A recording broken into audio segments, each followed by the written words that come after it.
This podcast is brought to you by Tāmaki Paengahira, Auckland War Memorial Museum.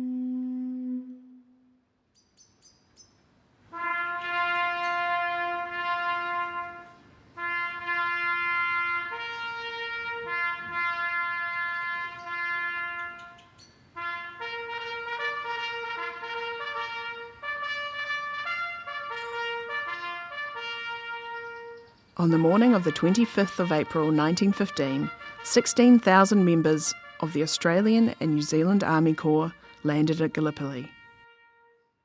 By that evening, 2,000 of them had been killed or wounded.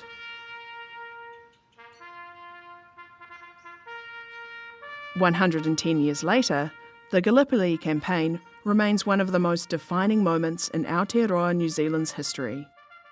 A name now synonymous with the sorrow, hardship and sacrifice experienced by Anzac forces thousands of kilometres away from home.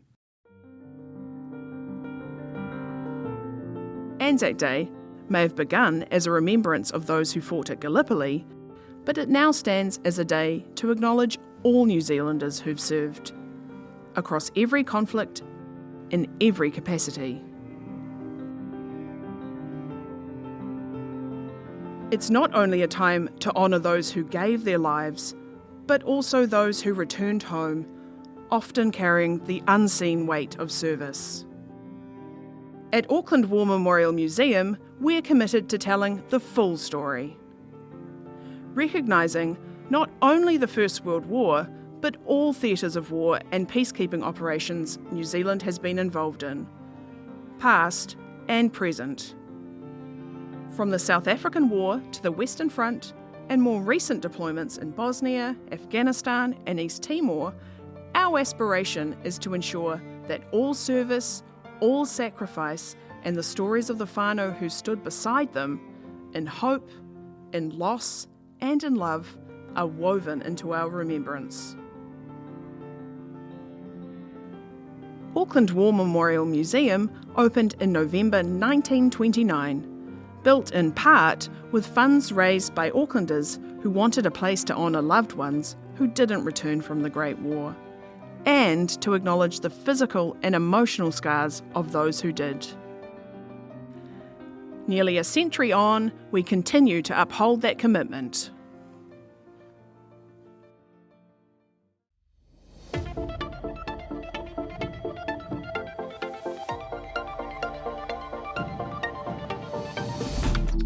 Kia ora, I'm Victoria Passau, your host for this episode of The Amp, the podcast from Auckland Museum that amplifies the incredible stories from our collections, our mahi, and our place in the Pacific. I'm responsible for managing Online Cenotaph, New Zealand's digital memorial. It honours those who served in our military forces during times of active conflict, from the 19th century to today.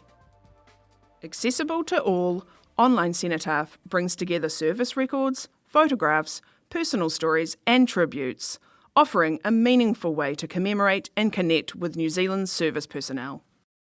Anzac Day is one of the most significant days of the year for the museum.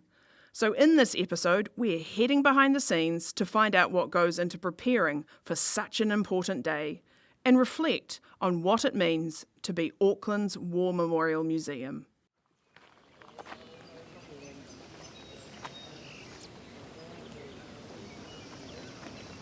On Anzac Day, the public begin arriving as early as 4 a.m. The sky is still dark, the city hushed. As they approach, the first thing they see is the museum.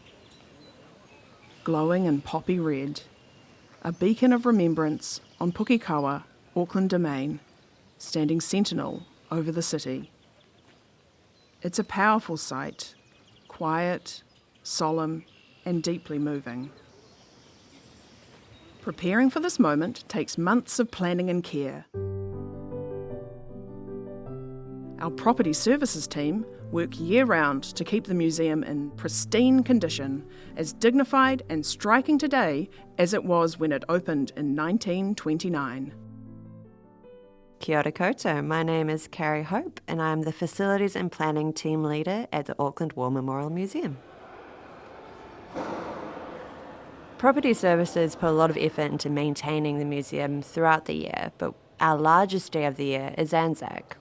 We do a lot of maintenance building up, but what really starts kicking in from the 1st of April is cleaning. We want the museum to look as beautiful as possible for the thousands of visitors that come and see us on that day. We want the grand foyer to be shining. We often make a joke within property that the grand foyer marble floor must have a military level shine. We want there to be a mirror reflection. It's a year-round responsibility taking care of our largest taonga, the museum itself. Though the building is nearing its 100th birthday, thanks to the Property Services team, you'd never know it. So my team, they're considered kind of the guardians of the building itself. And what we do is, first, we of course maintain compliance. We get a building warrant of fitness and we make sure everything's safe and running as smoothly as possible. We also do a lot of proactive maintenance work. So you'll see that we do heritage maintenance. It's quite special with the heritage maintenance because you can't make any drastic changes. You can't exactly knock down a 100-year-old wall. We want to make sure we maintain it as well as possible. One, it has beautiful memories and history, but two, we want generations of Aucklanders and the wider communities to be able to come here and enjoy the space and feel safe and comfortable. I think that's one feeling you kind of get when you're driving up through the domain and seeing the museum on the hill. It looks sturdy, it looks like it can stand the test of time. And that's what me and my co-workers do on a day-to-day. We make sure it can stand the test of time. So that beautiful pale limestone is constantly shining on the top of the domain hill. This year, those visiting on Anzac Day may notice that things are looking a little different. So I'm sure some people have noticed there's scaffolding slowly creeping around from the eastern side to our flag roof. So this is actually proactive heritage work to protect our ley light. As you enter the grand foyer, you'd usually look up and see this gorgeous, massive ley light that's a memorial ley light in our Hall of Memories for World War I. This has a little kind of glass roof on top of it that protects it from the weather. Now, this was all installed back in 1929, and as I'm sure you know, things slowly get a little bit weaker, not as weather tight. So what we've done is we've built the scaffold, we're taking off that weatherproof roof and making it anew based off how it was originally designed. So we're keeping all the history. It's going to look very similar afterwards, but with brand new cedar, brand new glass, and perfectly weather-tight. We really want to do this as carefully as possible, so that's why we've chosen this timing. It wasn't intentional to have a bunch of scaffold decorating the museum for Anzac, but it's the best time seasonal-wise, so we can make sure there's no heavy weather systems coming through that could potentially put that ley light at risk. So that's why we've chosen this time. And that's why we're going ahead with it. And so we can make sure that this gorgeous memorial ley light, the largest in New Zealand, can stay there for future generations to come. And so when they come in on Anzac and look up, they kind of get a sense of wonder and can really, really think about things. So Anzac's always really been a part of my life. I grew up in the Hawke's Bay, Napier, and we actually have a memorial clock tower there. So Anzac was kind of always ingrained in me from an early age. I'd get up and do the dawn service with our school groups, and I always felt really important and special. But the scale of it really didn't hit me until I did my first Anzac at the museum. We went up to the flag roof at 5:30 a.m., having woken up at 2 a.m. that day, walking up with the cadets and looking over at the cenotaph and down at the dawn service in pitch black darkness. You hear little noises of people getting ready. You'd see the crowd slowly walk in.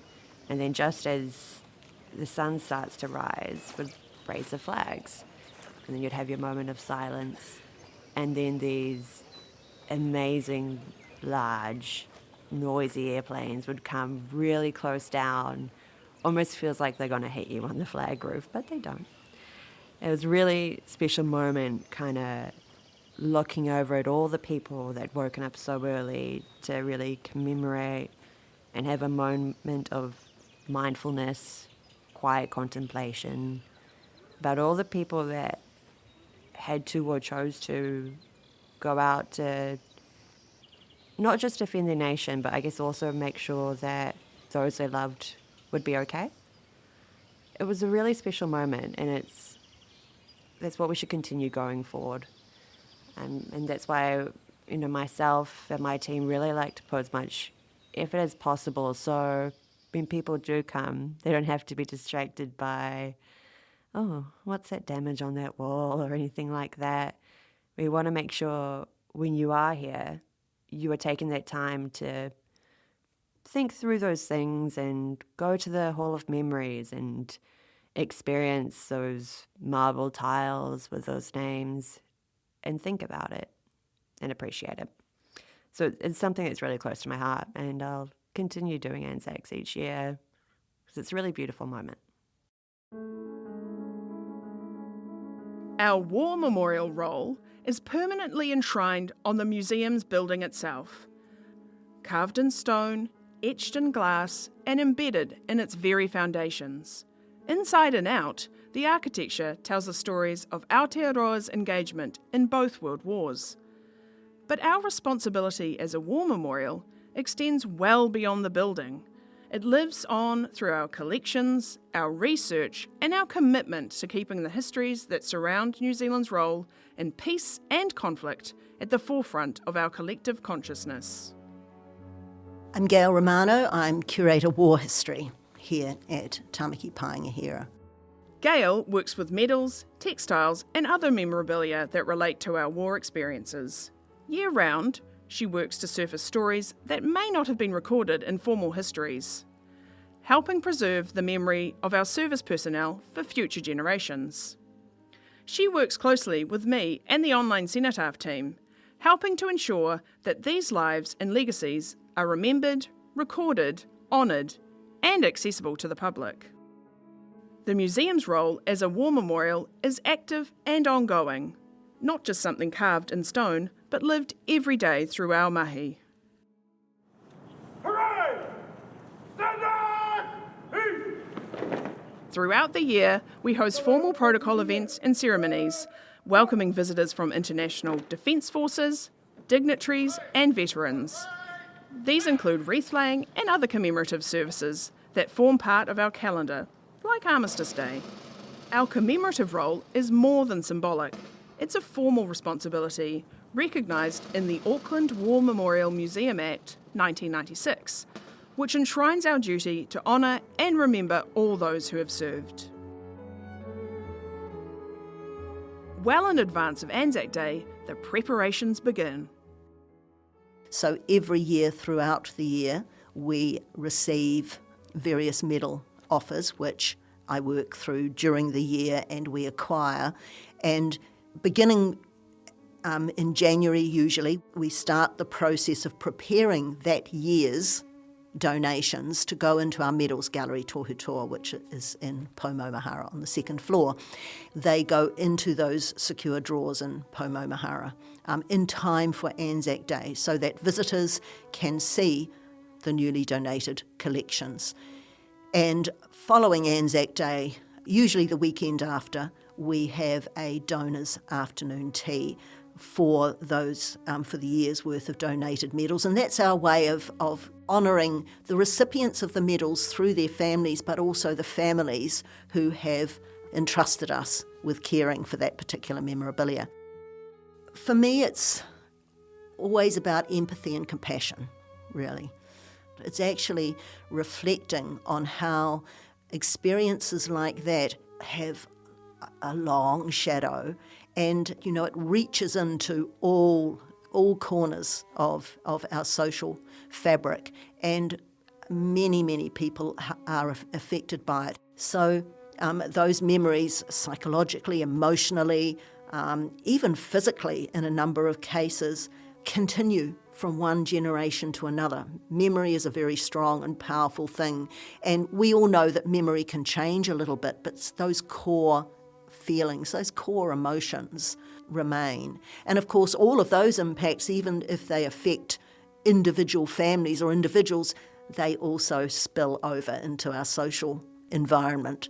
And Anzac Day is the day when we set aside some time to actually think about those people and the impact that it has had and is ongoing.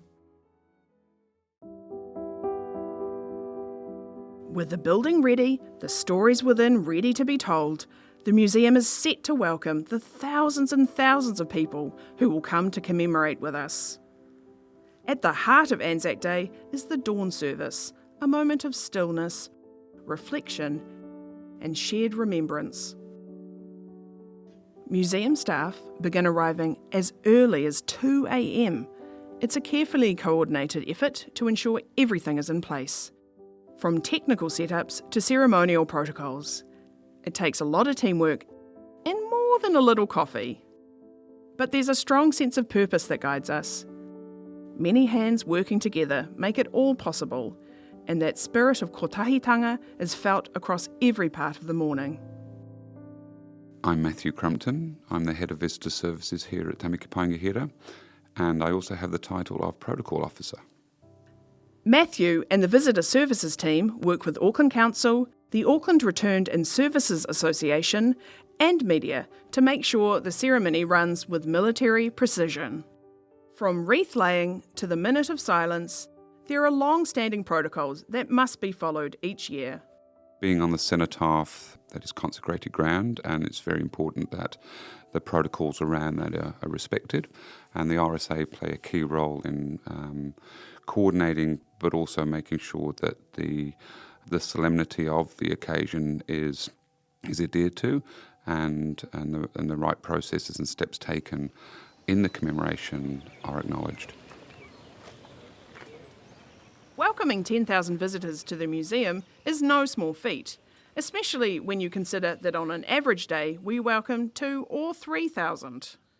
Alongside the precise coordination of the dawn service itself, our front of house team, particularly the visitor hosts, play a crucial role. Whether it's a regular Tuesday or the busiest day of the year, our visitor hosts uphold the mana of the museum by caring for every person who steps into our whare taonga. I remember my first one here at the Auckland Museum. I'd never been to the dawn ceremony before. And the first one I went to, I was on the museum side. So we don't actually get to go out onto the cenotaph to see the ceremony. So we're behind the scenes, making sure everything is ready and prepared from the museum's perspective. And I recall standing where the rotating door is in the grand foyer, and hearing what's going on and waiting and ready for the 10,000 or so visitors to walk through our door. And I was looking out over the cenotaph and at the Waitemata, and all of a sudden this huge Air Force bomber was approaching the museum directly in front of me, coming towards and had a flyover. And the power and the emotion that you not only I felt, but you could see around everybody else too, was just incredible.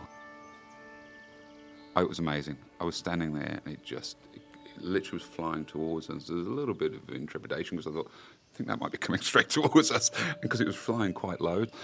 And I just took a moment. I was like, wow, this is some serious stuff.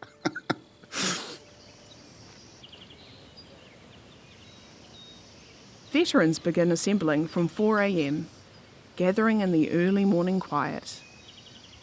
Just before 6 a.m, they march onto the Court of Honour in front of the museum.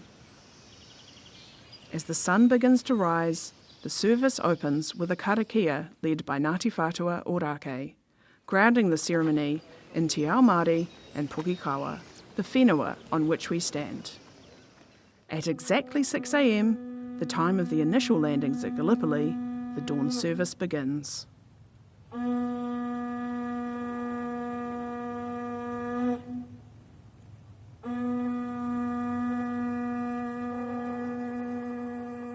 The rising sun symbolises more than just the start of a new day. It speaks to the journey from darkness into light, from loss into remembrance. A series of prayers, dedications and musical performances follow, each chosen with care. Then comes the wreath laying, a moment of solemn reflection and unity.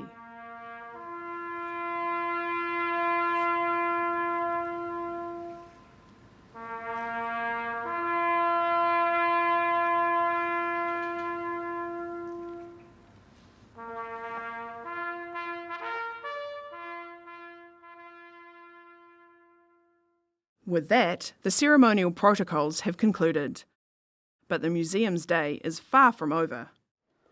Soon, thousands will walk through our doors to continue their own act of remembrance. Entrance is free on Anzac Day, and one of the things we're especially proud to offer is our volunteer-led tours. Volunteers are an essential part of the museum's whānau. They give their time, experience and expertise in all sorts of ways, from helping identify specimens to welcoming visitors as they start their journey through the galleries. We're open 364 days a year, every day except Christmas, and our volunteer guides are here for all of them. Rain or shine, weekday or weekend, they turn up to deliver outstanding tours of our galleries. My name's Roz Curry, and I'm the Manager of Volunteer Services, so that means I look after all the hundreds of people that volunteer here at the museum, and a particular part of my role is working with the guides and training all the guides to do our guided tours here. On Anzac Day, our volunteers guide visitors through the War Memorial galleries, sharing stories of service and offering thoughtful reflections on the lives of those who served. Those of us who work front of house treat Anzac Day as probably the most important day in the whole museum's year. It's the busiest day, and it's the glory day, that you polish everything up and you have everything ready. We're planning, we're training. I'm going to be running a guide training workshop for the guides who are going to be taking World War I tours. And so we've had to get all our notes updated because things have changed in the galleries. And we're training up some new guides who are going to be doing war tours for the first time. Because on Anzac Day, people just walk in and walk up, and we run the tours on the half hour all day from 7:30 in the morning till the last one's run at 3:30. And last year we took 700 people on those tours. And it's just grown and grown and grown over the years as people get to know more about it. And so the volunteer guides will be working hard and reading their notes and walking the galleries and getting their stories together. And we're sorting the logistics and making rosters and timetables and contacting people. It's a very busy time of year. I've been doing Anzac Days here for 16 years, and it's been interesting watching how things have changed over that 16 years. We've changed our tours. We've made them more about people and individuals and values, and less about perhaps technology or historical timeline. We've had more and more new New Zealanders and new Aucklanders coming to find out what is this Anzac Day all about, and that's been a great joy. We've found that the number of people coming in and the number of people particularly wanting to do tours and find out more information has grown immensely, and it's amazing because it's almost as though it's become more relevant, and that's fascinating, and it's why museums are here. they're here so that people can keep that contact with the past and make sense of it. So I love that. I think that's marvellous. Whether it's your first time commemorating Anzac Day or a tradition you've held your whole life, there's a way for everyone in your whānau to learn how war has shaped our history. Kia ora koutou, ko Jess Smith tōku ingoa. I am the manager of the public programs team here at Tamaki Paenga Hira. On Anzac Day, we really try to focus on providing visitors with that opportunity to connect and reflect. So all of our activities are sort of centred around that idea of people coming together to reflect together and also create new connections. So we do that in a range of ways, and one of the key things is performance, and we have beautiful choral performances on Anzac Day, because music, it's just one of those art forms that really connects people in a way that can pull you outside of yourself and what's maybe happening for you. And yeah, you can create really wonderful ways to kind of engage with people through music. So this year we've got the Reawaken Polycation Choir who are performing here for the first time on Anzac Day. They're going to perform a bracket of Waiata, Pacific music and commemorative hymns, and they were the silver medalists in last year's Big Sing competition, and also took out the crowd favourite award. So we're really looking forward to having them here. I think they'll be amazing and worth coming to see and listen to. We have craft activities which are designed to get people making and creating together. So we have our pinwheel poppies, which people can make together and then take away. We have the peace tree, which is designed for people to share their own messages for peace, to reflect on conflicts that are happening in the world and to share their hopes and dreams for peace. A cornerstone of our Anzac Day activities is the annual Lest We Forget poetry competition. In shadows cast by conflict's hand, a tale unfolds across my land, where whispers of the past collide in the Malayan emergency. There are times in life that fly on by, and some that move so slow. 50 years gone since Gordon In the passed. quiet corners of our town, where memories linger softly bound, whispers of tales from I feel safe here in my country. I wish all children could say the same.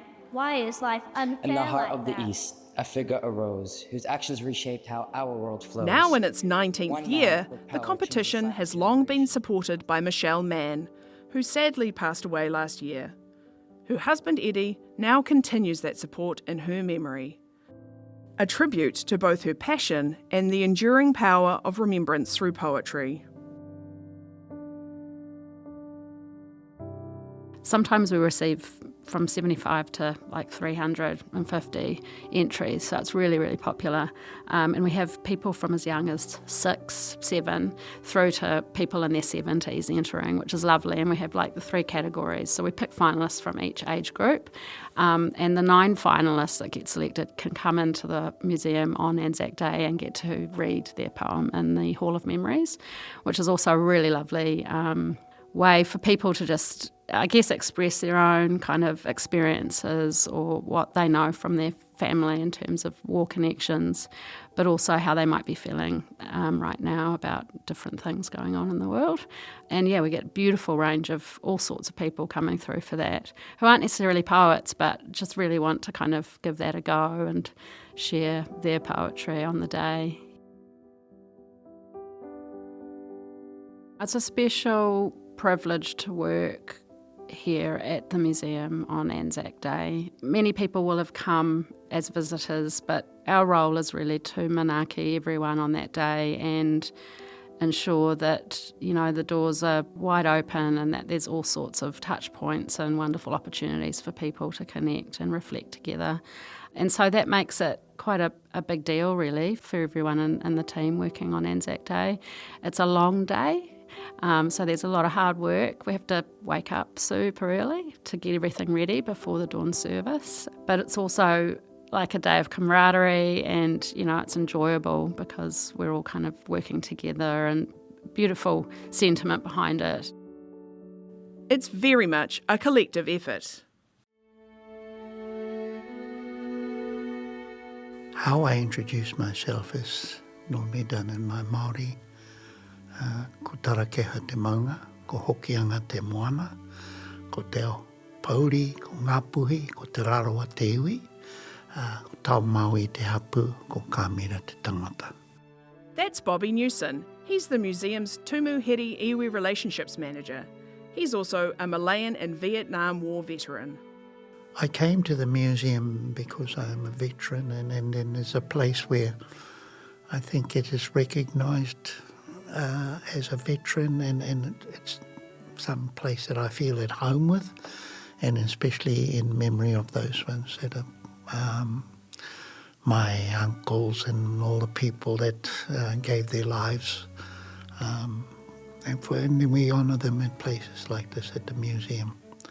To prepare myself, I want to go back first to when I was a young child growing up at Mitimiti.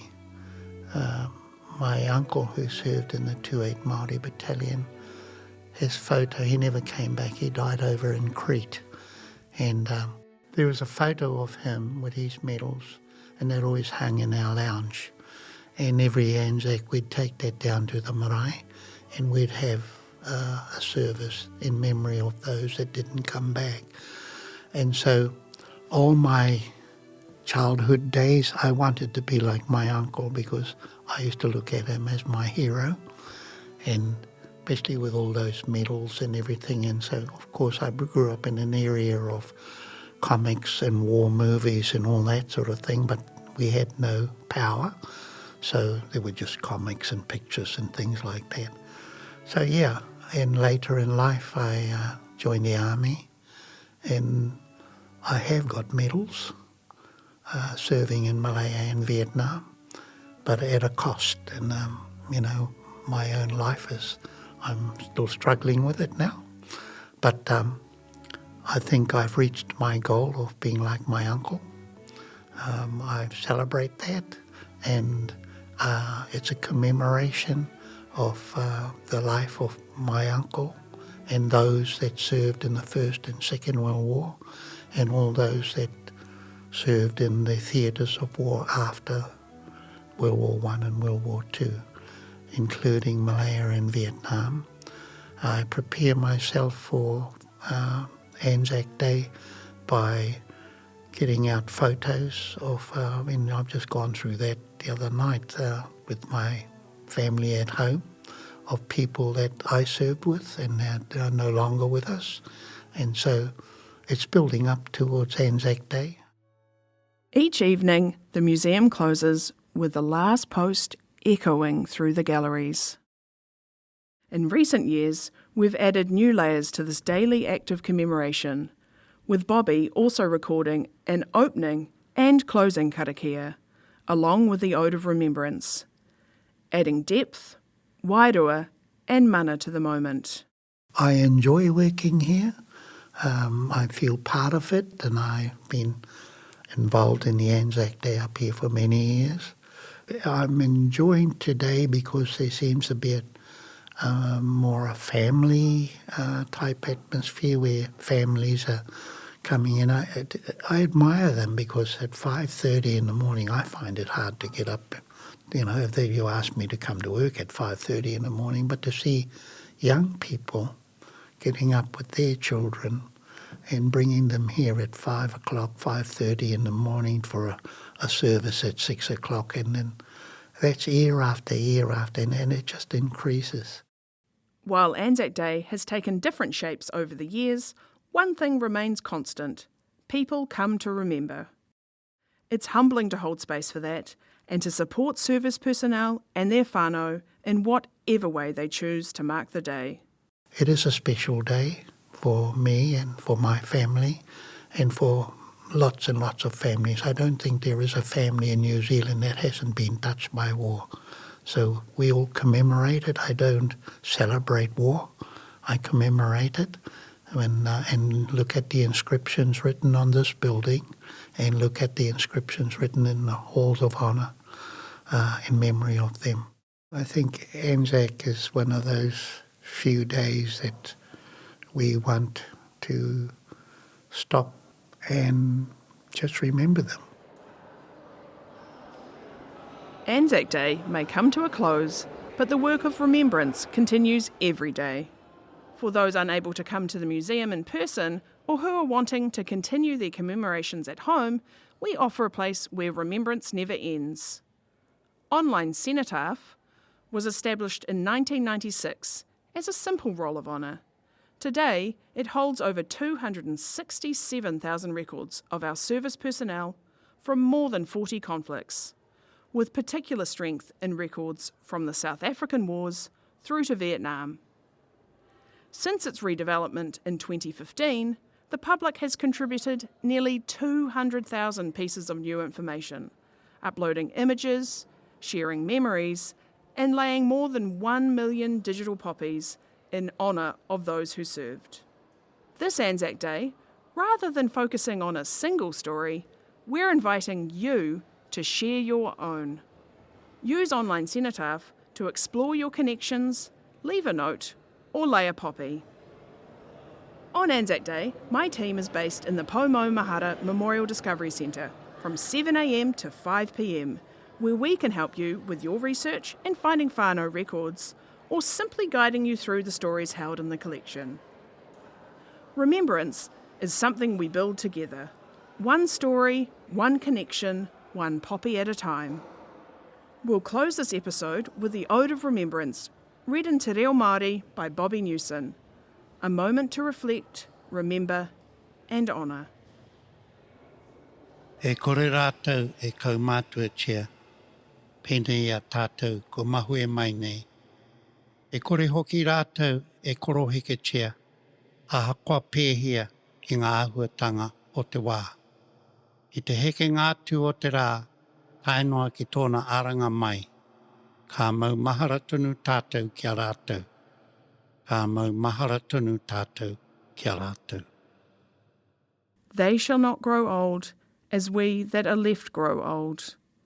Age shall not weary them, nor the years condemn. At the going down of the sun, and in the morning, we will remember them.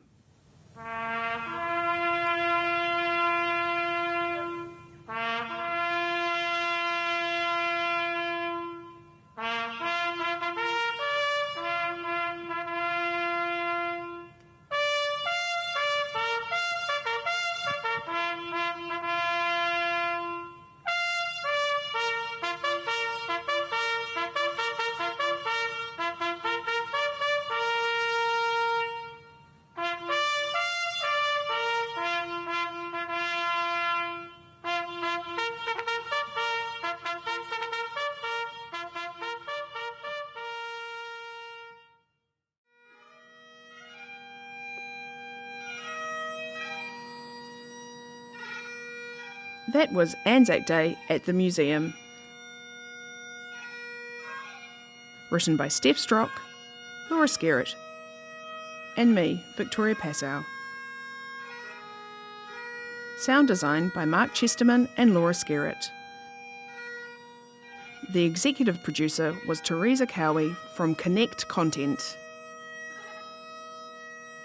Thanks to our guests Carrie Hope, Gail Romano, Matthew Crumpton, Ros Curry, Jess Smith and Bobby Newson. A special thanks to Whakaata Māori, RNZ and Ngāti Whātua Ōrākei for their kind permission to use audio from last year's ceremony. For more information about visiting us on Anzac Day and to learn more about our war memorial function, see our website and show notes for this episode.